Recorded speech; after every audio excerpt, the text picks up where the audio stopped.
how to post Instagram stories on desktop. Hey everyone, welcome back to the channel. In today's video, I'll be covering on the topic that says, can we upload Instagram stories on desktop? So now without further ado, let's get started. So here to tell you upfront, the short answer is no. Instagram has removed the ability to post stories directly from a browser.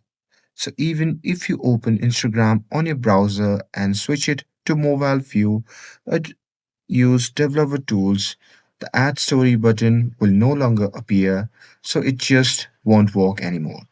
So here you can use Instagram mobile app with the still official method and use the Android emulator like BlueStacks and run the Instagram app on your PC and upload stories as if you were on a phone. And that's it.